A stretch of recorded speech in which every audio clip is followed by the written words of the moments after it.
Es la razón que queremos tomar esta conversación de hablar acerca de un informe de gobierno o de los valores fundamentales de la iglesia.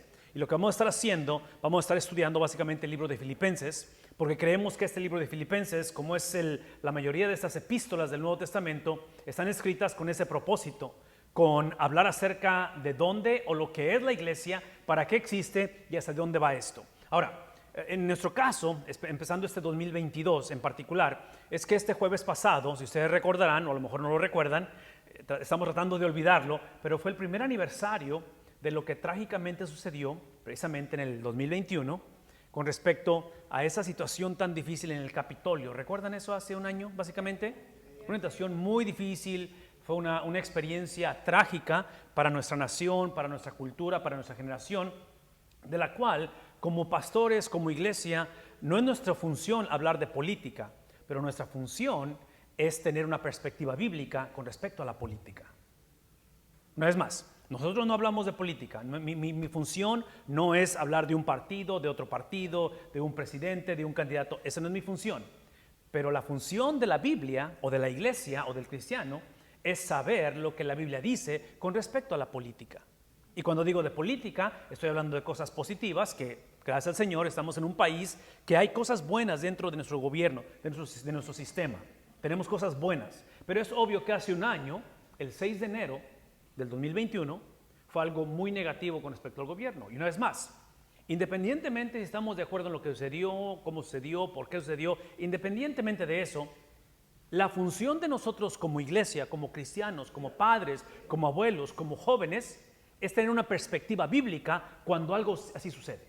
Porque inevitablemente este evento de hace un año definitivamente trajo la atención de la gente, trajo nuestra atención. Nos afecta a todos cuando cosas como estas suceden. Y el problema no es cuando sucede, el problema es cuando la iglesia no sabe dar esa respuesta, dar esa defensa del evangelio cuando cosas así suceden. Y esa es la razón por la cual hemos otra vez empezado esta conversación o esta serie en el libro de Filipenses, porque el apóstol Pablo lo que va a hacer en una cultura, en un contexto, a una iglesia, que es la iglesia en Filipo, y ahorita vamos a hablar acerca de la ciudad de Filipo, pero estos se cree que son grupos de iglesias o iglesias en hogares, ¿sí? Donde Pablo está hablándoles a ellos en un tiempo en el cual Pablo está atravesando, y la palabra aquí, la palabra es riot, que significa, ¿alguien sabe lo que significa esa palabra riot? Sería como ¿qué? Como un alebrestarse, como una manifestación, algo así, porque es lo que sucedió en el Capitolio, una manifestación, ¿no? Sí, es algo que están como una protesta, ¿no? Manifestación, protesta, que es lo que sucedió hace un año ahí. Entonces, Pablo va a experimentar muchas cosas de esas. Y una razón que va a experimentar, inclusive, Filipenses es una carta de prisión. Son 4 que Pablo escribe desde la cárcel, o por lo menos se cree que son desde la cárcel. Y ustedes recordarán que hay un común denominador por qué Pablo es puesto en la cárcel una y otra vez. ¿Cuál es la razón? ¿Por qué es Pablo encarcelado? Y no solamente la predicación del evangelio, pero el contexto en que Pablo está predicando el evangelio es en un contexto, y está hablando del contexto de la ciudad, de las familias, del gobierno, donde la situación está tensa.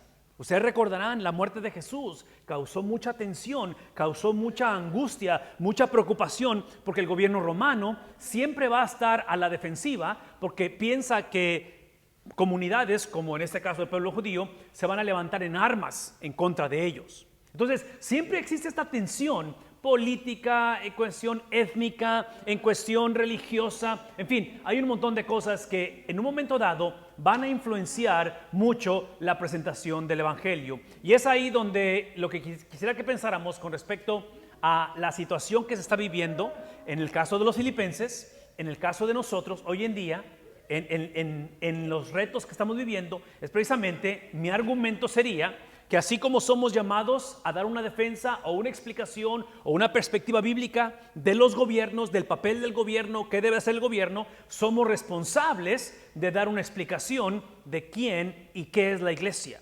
¿Por qué la iglesia? Y otra vez, no tengo el tiempo para entrar así en detalles, pero una cosa es por seguro. Toda iglesia, estamos batallando para que la gente regrese a la iglesia.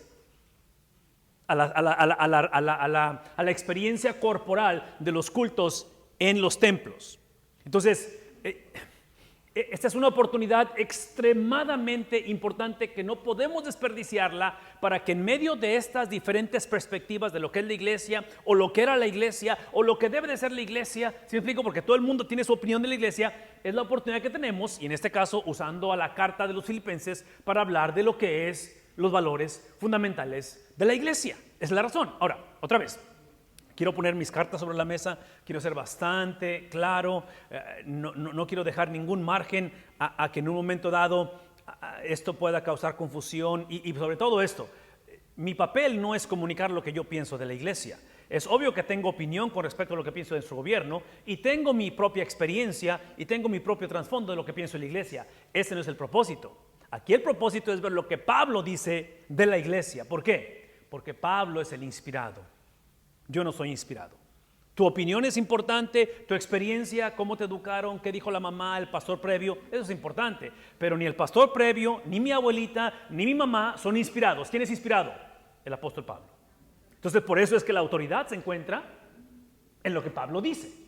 Entonces, menciono todo esto porque una de las cosas que yo estoy convencido de esta carta a los Filipenses, de esta generación y de esta es la palabra que me llama la atención, riot, de estas, otra vez, manifestaciones que hay internas en la iglesia, externas en la iglesia, Pablo encarcelado, es porque la iglesia había caído trágicamente en este problema. En pensar, esto es lo que pensaba la iglesia. La iglesia pensaba que su manera de vivir o sus disciplinas determinaban cómo es que adoraban a Dios. Y de acuerdo a sus prácticas de adoración, determinaban lo que la Biblia decía. Ahora, esto lo he hablado anteriormente, porque lo que Pablo va a hacer a través de los Filipenses y a través del Nuevo Testamento, a través de toda la Biblia, es tomar estos patrones donde trágicamente empezamos con mi experiencia, mis preferencias personales, mi idiosincrasia, mi teología, mi matrimonio, mi contexto, y eventualmente eso determina cómo adoro, si es que adoro, y eventualmente creo y formulo quién es Dios. Pablo nos va a llevar a través de esto, porque otra vez tenemos un gobierno dividido. Esto para mí es lo que divide la iglesia. Cuando ponemos al final la doctrina, cuando ponemos al final la palabra de Dios, ¿sí? Lo que Pablo va a hacer en un contexto como nosotros, que políticamente estamos divididos, es el reverso de ello, el invertir el orden, es empezar con la doctrina, es empezar con la palabra de Dios, y la palabra de Dios, lo hemos hablado anteriormente, lo que produce no necesariamente es unidad en la iglesia. Escuchen lo que estoy diciendo. La palabra de Dios no garantiza que las cosas van a cambiar en nuestra generación.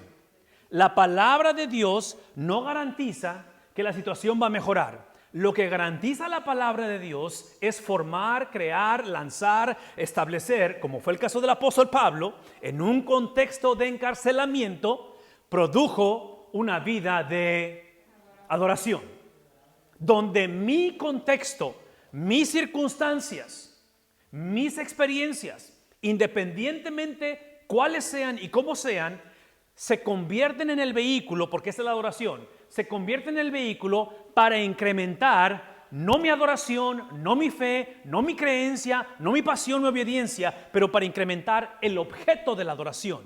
Sí, el objeto de la adoración es ¿quién? Es la persona de Cristo, porque lo que la doctrina, lo que la palabra de Dios me enseña es que el personaje central de la doctrina, el personaje central de la Biblia no es mi estilo de vida, no es lo que yo deseo, no son mis circunstancias, no me acerco a Dios y otra vez, me encantaría tener el tiempo para hablar de este detalle, pero recuerdan en el caso del libro de Job, cómo es que Satanás viene ante Dios y le dice, hey, que ese siervo que tú tienes de Job, la razón que te alaba es porque, ¿cuál es la razón? Porque lo has bendecido, ¿verdad? Ahora, seamos honestos. Yo tengo la impresión que Satanás tenía y tiene la razón. La mayoría de nosotros hemos venido típicamente porque tenemos necesidad, ¿verdad? Entonces, es legítimo que no hay problema con la necesidad, pero otra vez, la necesidad, mi condición, mi situación, mis pérdidas, mi progreso, mi sanidad, mis enfermedades, debe de estar al final de la experiencia. No inicio con lo que necesito, inicio con lo que dice la Biblia. Independientemente qué es lo que yo necesito se ajusta a la Biblia no se ajusta a lo que necesito. Entonces, Pablo va a lidiar en ese aspecto con los filipenses, porque aparentemente los filipenses que tienen problemas internos, hay una situación entre ellos, doctrinalmente hablando, interna. La situación en la cultura, como les dije, es tensa, es difícil. Pablo está encarcelado. El liderazgo de la iglesia está cuestionable. Hay iglesias sin pastor, hay iglesias donde hay pastores que se descalificaron a sí mismos y en fin, es una confusión tremenda, ¿no? Entonces, en medio de todo esto, el apóstol Pablo escribe. ¿Qué dice Pablo? Capítulo 1, versículo 1. Vean lo que dice, ahí en la palabra de Dios. Pablo y Timoteo, ustedes recordarán un poquito acerca de, en el caso de Timoteo, siendo su discípulo, siendo aquel del cual Pablo lo va a traer a la experiencia de ese viaje misionero. ¿Recuerdan Pablo como misionero? Pablo lo trae, siendo Timoteo en un contexto tal vez racial o cultural, teniendo padres de diferentes contextos, otra vez étnicos. Pablo lo va a traer, inclusive lo va a circuncidar para que pueda servir a los judíos. En fin, el punto aquí es que Pablo, hablando en este contexto de Pablo y Timoteo, se describen a sí mismo como siervos. Sí, en el Antiguo Testamento, porque es la Biblia de ellos, el concepto de salvación, el concepto de ser elegido por Dios es para esto, es para servir. Y menciono esto porque trágicamente Pablo está hablando a una iglesia o a iglesias, los filipenses, que ellos, lo que encontramos en el Antiguo Testamento y en el Nuevo Testamento, es que ellos pensaban que habían sido elegidos, que eran el pueblo de Dios, no para servir, sino porque pensaban que eran élite, que pensaban que eran VIP de la simiente de Abraham. Inclusive estas iglesias, y ahorita vamos a hablar un poquito acerca de ello, pero las iglesias, como hoy en día nuestra nación, tenían bastante división por la cuestión racial, por cuestión de judíos y de gentiles. Entonces menciono eso porque observen cómo se posicionan, cómo se describen, cómo se identifican ellos y hablan acerca de una vida de servicio. Ahora, es importante la vida de servicio porque la vida de servicio sería aquí en la disciplina, sería en la cuestión de cómo vivimos. Pero acuérdense que la manera en que vivimos, cómo navegamos la vida, decisiones, situaciones, bendiciones, retos, todo eso, vean esto. Recuerden que estamos hablando de esto, las disciplinas, como crío a los hijos, como lidio con el desempleo, todo lo que hacemos, recuerden que emana ¿de qué cosa? De conocer la palabra de Dios, de que la palabra de Dios me permite engrandecer no mi condición, pero la persona de Cristo, de tal manera que independientemente cuál es mi condición, sí, como siervo, soy un siervo de Cristo. Cristo es el objeto de mi vida. En otras palabras, no soy siervo simplemente porque soy hijo de siervos. No soy cristiano porque soy hijo de cristianos. No, ¿sí me explico? O sea, no estoy haciendo algo que es simplemente cultural, conveniente, porque todos lo hacen. Entiendo que mi vida de servicio es porque si algo le caracteriza a Cristo, si algo podemos decir de la persona de Cristo, es que Él es el siervo sufriente. Entonces, el sacrificio de Cristo, la vida de Cristo, el estilo de vida, su manera de vivir, su manera de conducirse, vean lo que voy a decir, no es solamente para que la veamos, la cantemos, la pongamos en un drama de Navidad, en un drama de Semana Santa, no, todo lo que Cristo hizo es para ser imitado. Entonces por eso Él está diciendo, hey, lo que nos caracteriza no es tanto que tenemos la doctrina correcta, que sí la tenemos porque son inspirados por Dios en el caso de Pablo, pero la Biblia, su palabra siempre emana en adoración. Y ahorita vamos a hablar porque al final de ese capítulo Pablo va a decir, estando en la cárcel, el capítulo 1 de Filipenses, dice, para mí el vivir es Cristo y el morir es, ¿qué cosa? Es simplemente Cristo en su totalidad. Es la amplitud, el incremento. Entonces, otra vez, el punto aquí donde oramos unos por otros, donde compartimos, donde navegamos, donde vivimos la vida juntos, es importante. Pero la meta de nuestras experiencias en la vida, buenas, difíciles, irreversibles, de bendición, de escasez, cualquiera que sean, es para exaltar a la persona de Cristo. Es para dar testimonio. Y una vez más, cuando este es el contexto de nuestra generación, cuando esto es lo que estamos dejando como herencia a nuestros hijos, el punto no es una generación, un gobierno, una cultura unificada. El punto es que en medio de la división, en medio del caos, ¿cómo es que la adoración a Cristo va a incrementar a Cristo en medio de todo esto? Y ahí es donde Él está simplemente diciendo, hey, nosotros somos siervos de Cristo, Jesús, y estamos escribiendo ¿a quién? ¿A quién está escribiendo? A todos los santos en Cristo. Entonces, este concepto de ser santos en Cristo Jesús, los cuales da la localidad, en este caso geográfica de Filipos, ¿sí? Incluyendo a los obispos, incluyendo al liderazgo de la iglesia, es lo que está diciendo, ¿sí? Estamos hablando de que esta posición de ser santos no significa sin pecado. Santo lo que significa es toda persona, porque acuérdense, la vida de servicio, el objeto y la razón es Cristo. La vida de santidad o los santos es en Cristo. Entonces, el objeto es Cristo. Eso implica que son hombres y mujeres, judíos y griegos, porque no hay diferencia. ¿Recuerdan eso? No hay diferencia. Aquí no es porque yo sé más, porque yo soy el que tengo esta posición. No. Aquí es todo aquel que ha reconocido. Esto es lo que significa ser santo. Es reconocer que antes de que Cristo viniese a mi vida, yo nací apartado de Él. Es lo que significa. Ser santo es entender que mi vida no empezó en una condición de moralidad o de disciplinas buenas y Cristo simplemente me hizo mejor. No. Sí, la vida empezó no como amigo de Dios, pero como enemigo de Dios. Porque por cuanto todos hemos pecado, estamos apartados o separados de ¿qué cosa? De la gloria de Dios.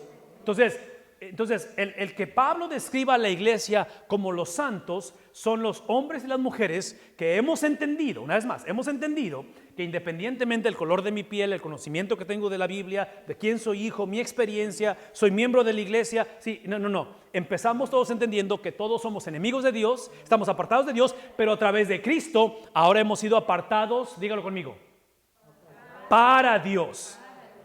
Entonces, estaba apartado de Dios, pero ahora soy apartado para Dios. Entonces, aquí está el punto. Pablo está escribiendo a hombres y mujeres, que es el caso hoy en día. Todos sin excepción estamos apartados. Algunos están apartados de Dios, otros estamos apartados para Dios. ¿Qué es el punto? Que no hay nadie que no esté apartado. O somos esclavos de nosotros mismos y nuestro propio pecado, y eventualmente somos esclavos de Satanás, o somos esclavos de Cristo. Es lo que estamos diciendo. Entonces, todo esto, él lo viene otra vez a continuar la conversación en el versículo 2, ya que describe esa posición, esa identidad de ser siervos, de ser santos o apartados porque éramos apartados de, es ahora que dice él, gracia a ustedes y paz de parte de Dios nuestro Padre y del Señor Jesucristo. Hermanos, una de las cosas que quiero que recordemos, esto es extremadamente importante. Pablo está recordándoles quiénes eran y quiénes son. Cuando dice, somos siervos de Cristo, hablando de ellos dos, y ustedes son apartados para Él, el ser apartado para Dios no te lleva a la bendición. El ser apartado para Dios es la bendición. Menciono eso porque, una vez más, si no tenemos cuidado, ¿sí? Potencialmente queremos empezar con yo fui apartado para Dios, fui bautizado, yo hice las cosas correctamente, por lo tanto Dios me debe. No. El tener acceso a Dios, esa es la bendición. Menciono todo esto porque lo primero que dice él es... Ahora, rápidamente, esto es importante. Esta palabra es extremadamente importante y en un año como el que estamos iniciando, con otra vez los retos que tenemos y más retos, lo que sea, vean lo que voy a decir. Esta palabra a mí me encantaría que a través de estos valores fundamentales de la iglesia la retomáramos, porque una característica de una iglesia que invierte este orden, que empieza con la iglesia, con su necesidad, con sus peticiones, en fin, y eventualmente busca pasajes de la Biblia que afirmen lo que ellos quieren. ¿Me explico? Cuando eso está en reversa, cuando está invertido, es una iglesia que sí cree en la gracia de Dios, pero la ve o la vemos como algo como si Dios me la debiera. Y una característica de la gracia, para que sea gracia, es que no puede ser demandada. ¿Estamos conscientes de ello? Ahora, ¿por qué estoy diciendo esto? Esa es la razón. La razón que menciono esto es porque esta es la manera en que reaccionamos cuando las cosas no suceden como queremos. Eso es lo que realmente pone a prueba si entendemos esta palabra o no. Porque cuando se viene la situación difícil y se divide la situación y el caos, el riot sucede. ¿Me explico? La manifestación sucede. El reporte del doctor, la situación económica, la edad, la enfermedad, en fin, lo que sea. Este es algo que tenemos que entender, que Dios la da voluntariamente y que no se la debe a nadie. No sé si está claro. Y menciono eso porque Pablo habla y dice: gracia a ustedes, el amor, el favor de Dios sobre ustedes, porque antes estaban, ¿qué cosa? Apartados de Él, ¿sí?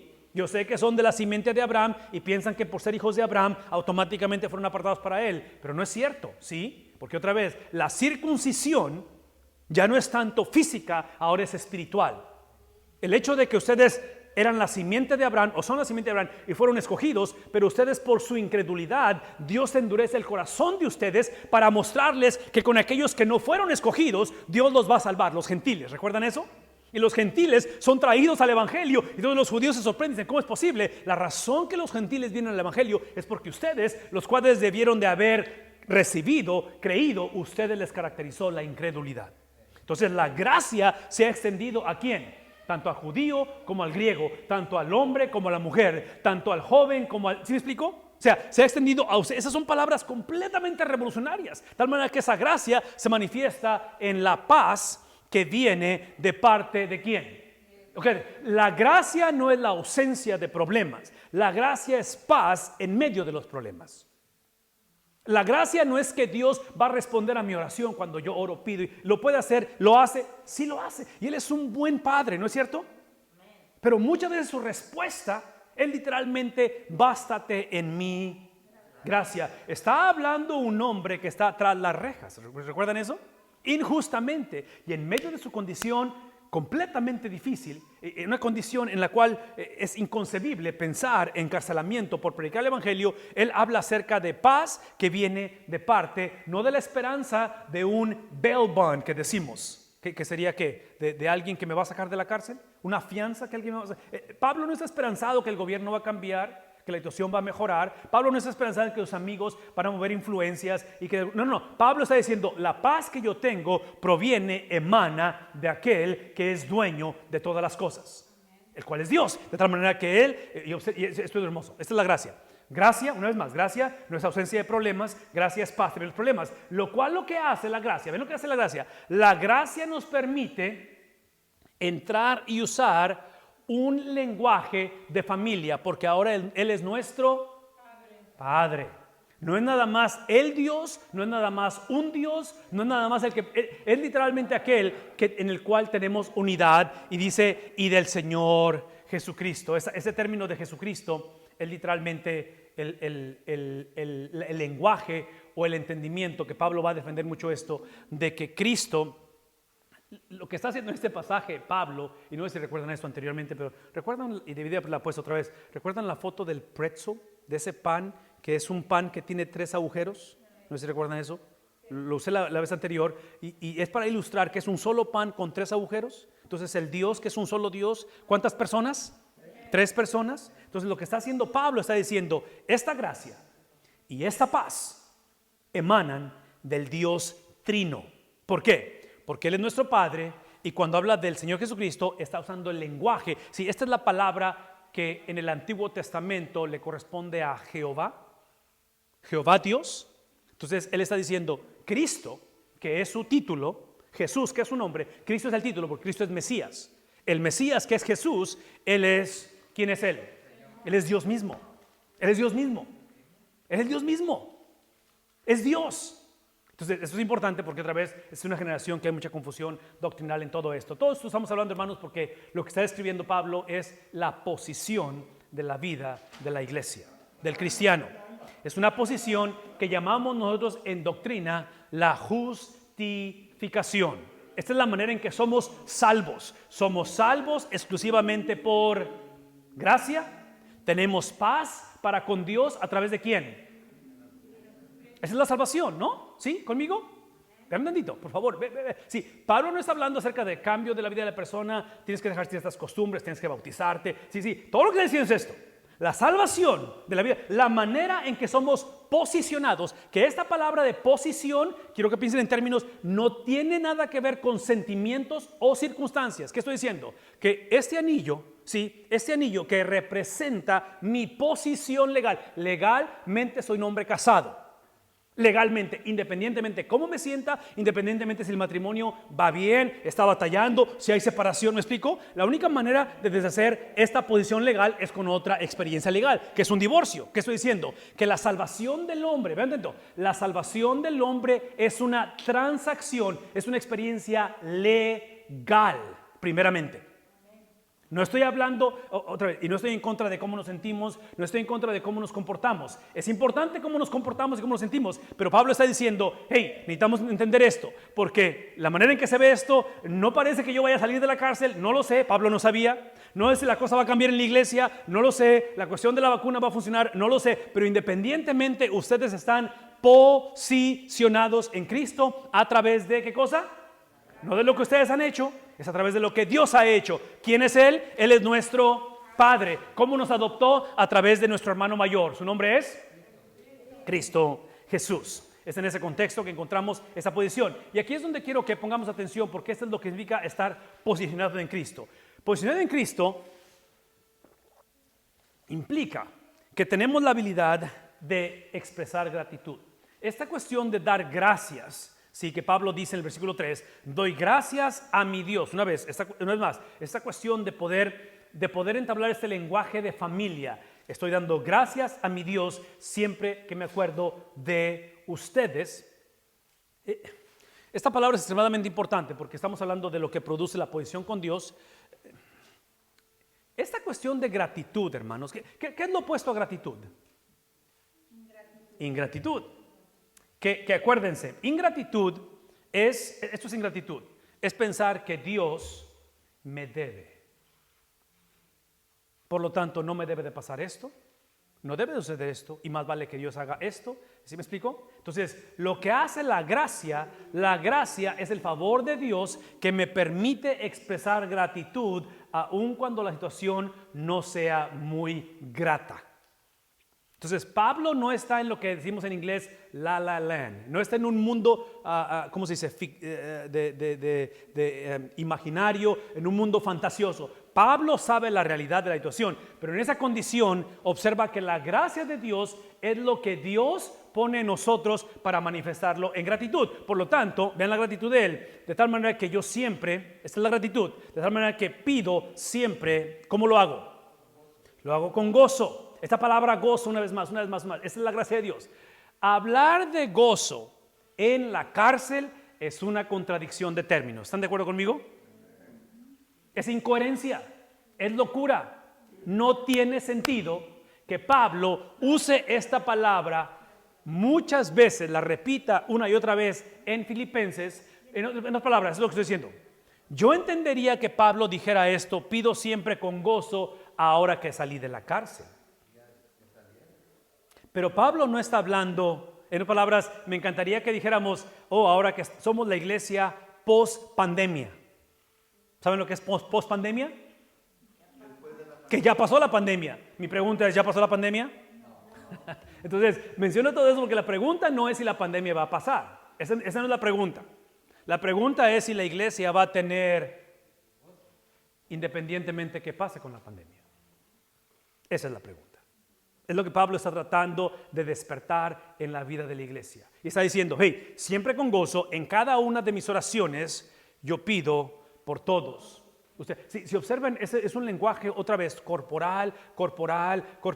Y yo no sé cómo hacer llegar este mensaje a la iglesia. Y digo a la iglesia, tanto local, las familias que están batallando para regresar. Porque otra vez, yo sé que es un tema controversial. Yo estoy consciente de ello. Pero escuchen lo que voy a decir. observen que este es un contexto corporal.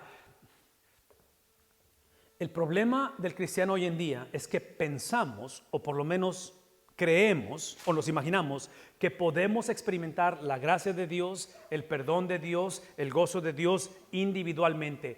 Sí, esto que estamos hablando son experiencias corporales. Es en el contexto de la iglesia. Entonces, la iglesia es el lugar donde aprendemos, donde vivimos, donde experimentamos, donde expresamos, donde nutrimos, donde compartimos estas verdades fundamentales, en este caso del Evangelio.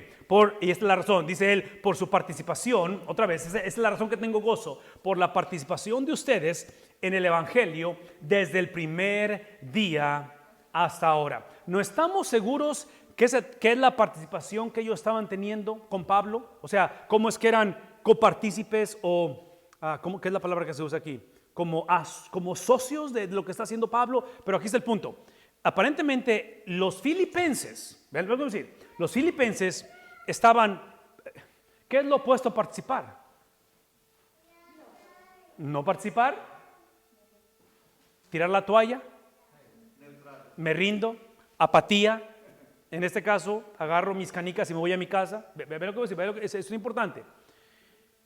Aparentemente, en un contexto donde el líder, el pastor, el apóstol está encarcelado, la situación en la iglesia es media caótica entre ellos, hay confusión doctrinal y viene persecución a la iglesia no ha tirado la toalla. Es mucha la gente que no está regresando a la iglesia. Vean lo que voy a decir. Los padres de la iglesia a través de los años han dicho que no hay salvación fuera de la iglesia. La salvación viene de Cristo, pero para vivir como salvos necesitamos, somos salvos para vivir en la comunidad de cristianos. ¿Por qué? Porque la meta de la salvación es similitud a Cristo. La meta de la salvación es la salud de la iglesia.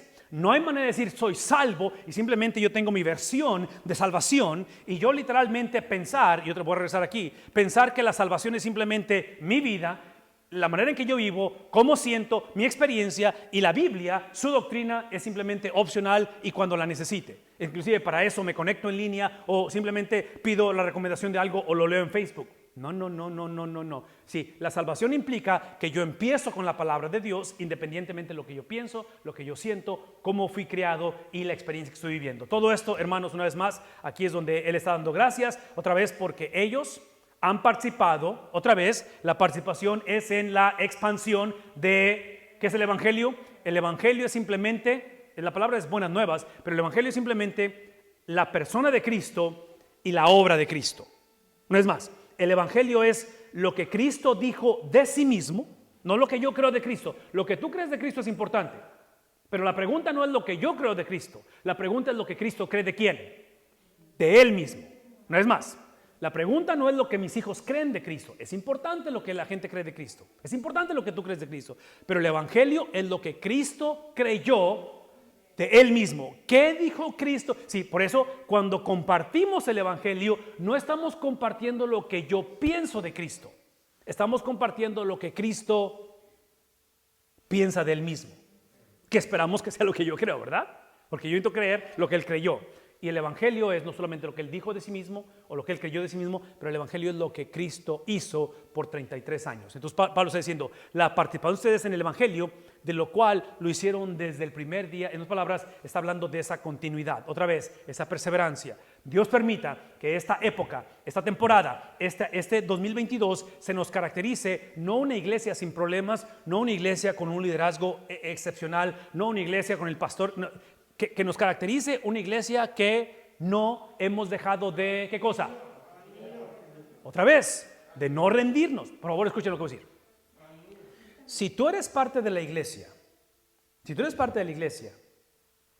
no quito nada en cuestión de tú responder al Evangelio. O sea, te doy el crédito de que respondiste al Evangelio. Pero la razón que tú y yo somos parte de la iglesia es porque hubo una generación o generaciones que ya no están con nosotros que nunca dejaron de... ¿Me explico? Hubo hombres y mujeres, abuelos, bisabuelos, tatarabuelos, pastores, misioneros, evangelistas, que nunca conocimos, que fueron a nuestra casa, o la casa de nuestros abuelos, que vinieron a comunidades como estas y no dejaron de qué cosa. Dios permita que no seamos nosotros en nuestros hogares los últimos que participamos. Dios tenga misericordia de nosotros, que no seamos los últimos en la familia de nosotros que llegamos a comprometernos. Y cuando vemos a los hijos, a los nietos y los bisnietos, simplemente no supimos en qué terminó la historia. Porque no fueron personas que odiaron a Dios, que se olvidaron de Dios. Fueron personas que simplemente vieron a Dios como la última opción en el proceso.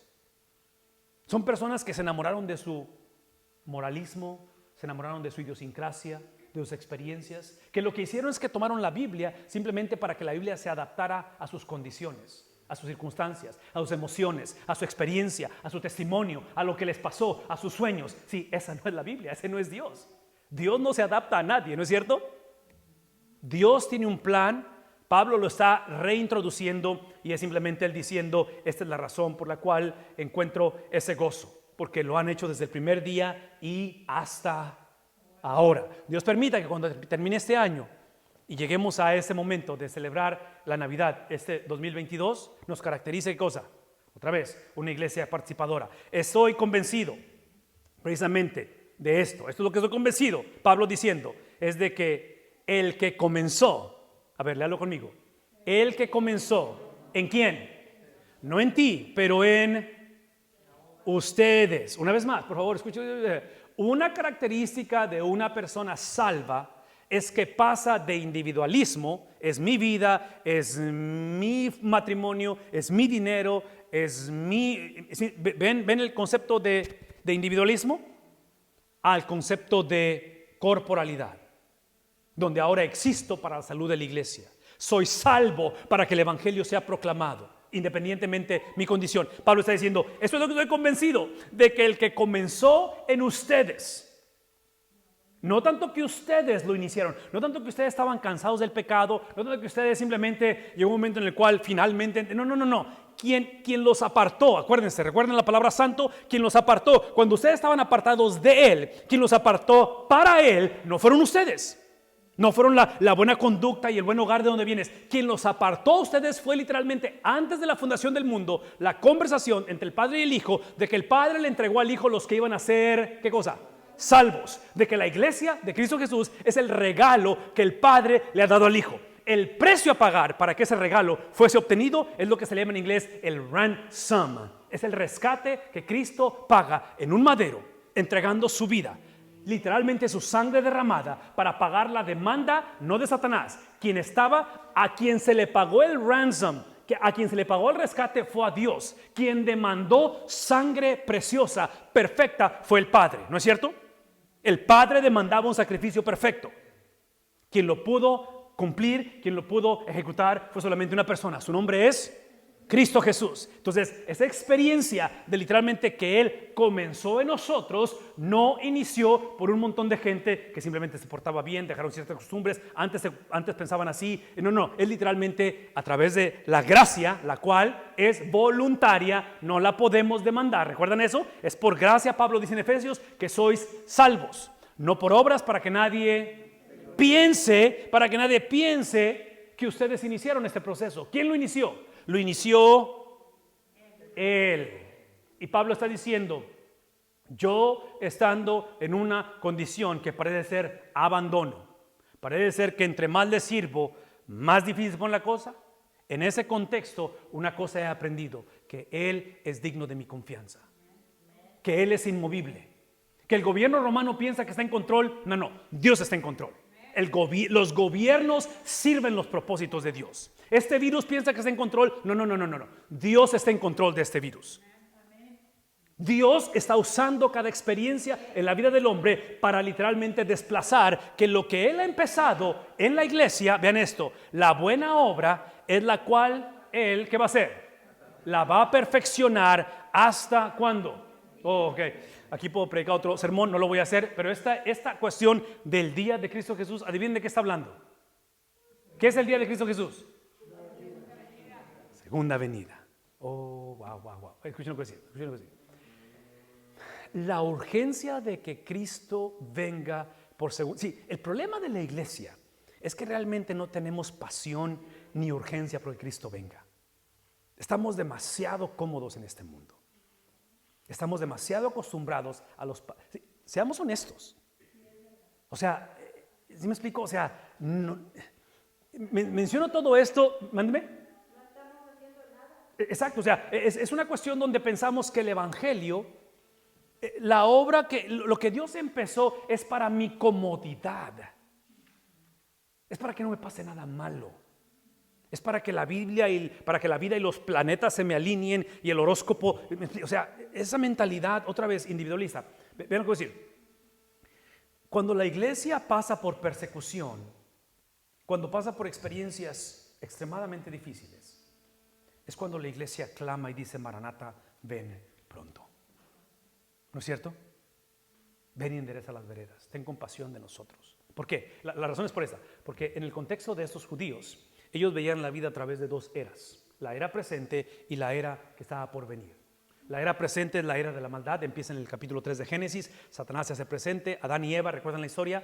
La caída del hombre, ¿verdad? Génesis capítulo 3. Empieza la era donde literalmente Satanás tiene autoridad, otra vez, escuchen la palabra, legal. El hombre le pertenece a Satanás porque decidió rebelarse ante el Señor. Cometimos lo que se le llama traición cósmica. Literalmente fue una afrenta ante la santidad de Dios, lo que pasa en Génesis capítulo 3. Entonces Satanás se hace presente, Satanás toma autoridad, es el príncipe del aire, él gobierna este mundo, ¿no es cierto? Entonces, a través de esta era, que es la era presente, los judíos estaban conscientes de ellos y los judíos sabían, basado en la palabra de Dios, Génesis capítulo 3, versículo 15. Así como la serpiente, así como la simiente de la mujer va a aplastar la cabeza de la simiente de la serpiente iba a herir el calcañar de la simiente de la mujer. Entonces, sabemos que un día iba a venir el Mesías. Ellos siempre pensaban, con respecto a este día de Cristo, los judíos pensaban que en la venida del Mesías, la era iba a ser dividida a la mitad y quedaría la era de maldad o del presente y llegaría la era, en este caso llamaríamos la era del Espíritu, la era del nuevo reino. El problema fue este es el problema. El problema es de que los judíos, por su perspectiva bíblica, ellos veían esto como una sola venida del Mesías.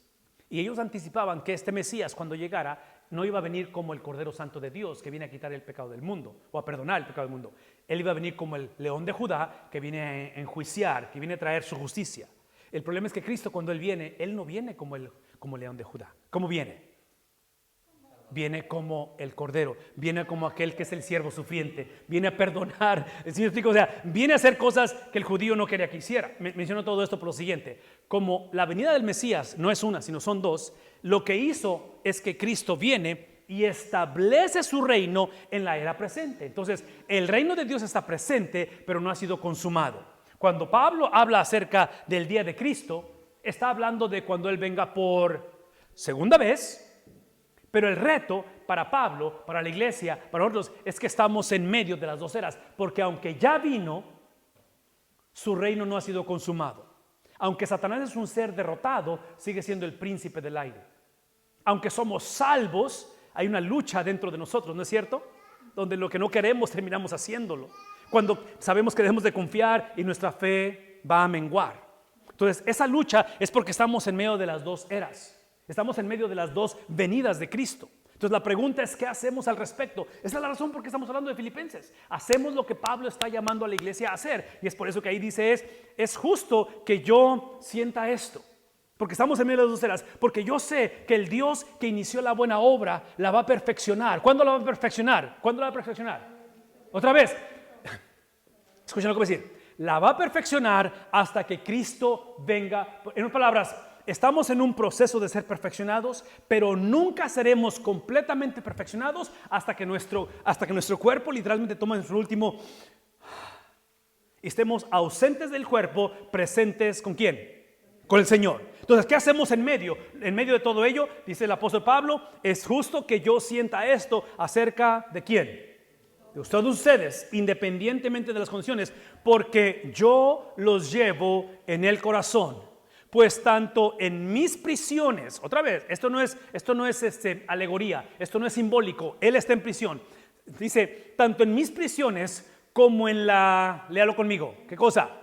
En la defensa. Esta es la palabra apología, está dando una defensa y confirmación. En otras palabras, estoy en una condición difícil, pero entre más entre más difícil la situación, más entiendo que la situación es la oportunidad de presentar el evangelio.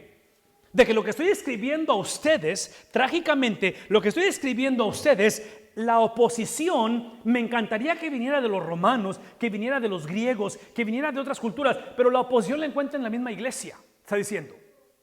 Porque la iglesia trágicamente ha dejado de creer. La iglesia está viviendo vidas que no agradan al Señor. La iglesia ha dejado de participar, lo que dijimos, ¿verdad? De la participación de ustedes. Entonces está diciendo él, hey, en medio de mí, es importante que yo sintiera o sienta esto con respecto a ustedes, porque los llevo en mi corazón. Es el entender que el ser santos, el ser apartados para Dios, es una experiencia en comunidad. Es una experiencia donde ahora somos una familia, donde atravesamos esto juntos. Por lo tanto, dice él, en mis prisiones, como en la defensa y confirmación del evangelio. Ven lo que dice: todos ustedes son participantes. ¿De qué cosa? No está diciendo que porque la cosa va a mejorar es lo que nos une, porque nos llevamos bien y no hay desacuerdos. No.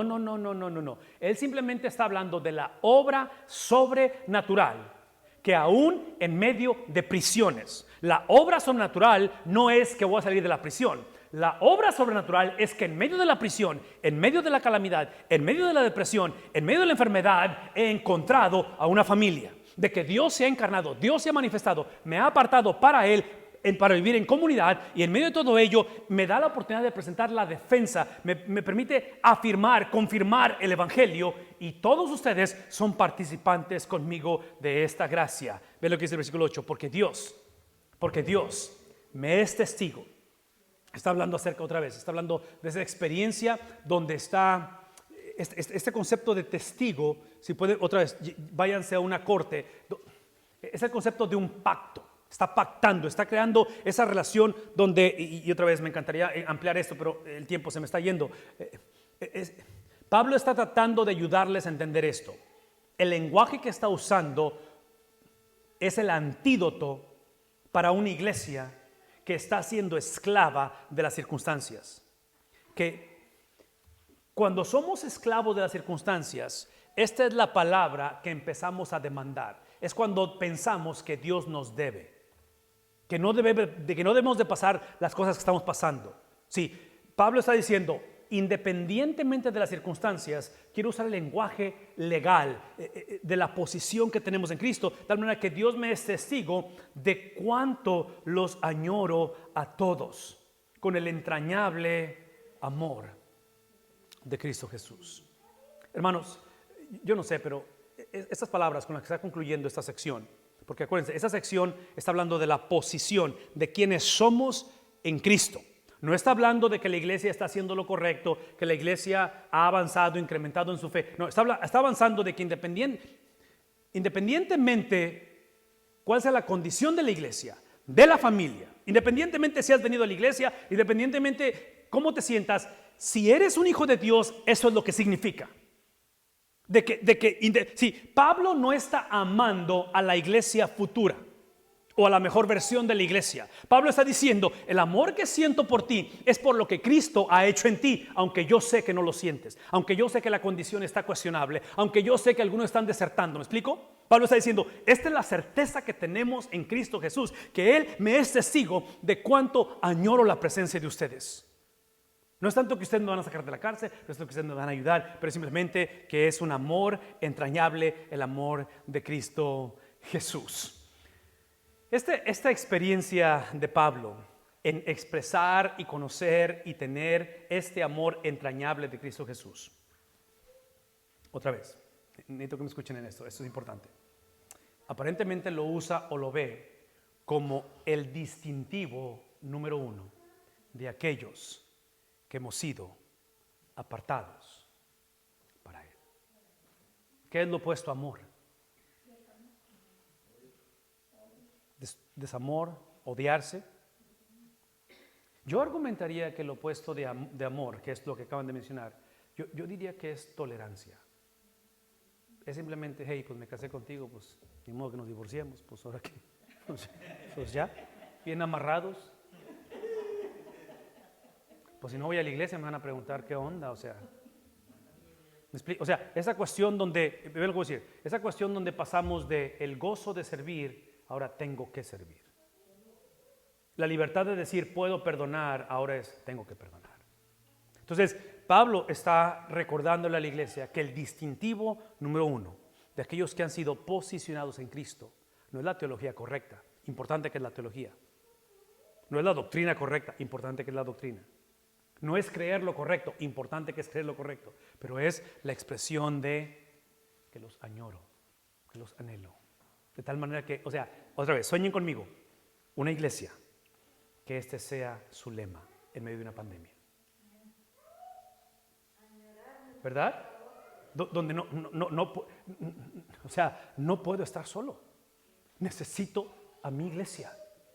Necesito a los hombres y mujeres con los cuales Dios nos ha llamado para la gran comisión. Nos ha llamado para hacer el aroma, la presencia, esa experiencia de Cristo. La esperanza de un mundo que necesita escuchar de este evangelio. Y Pablo está diciendo, anhelo estar con ustedes.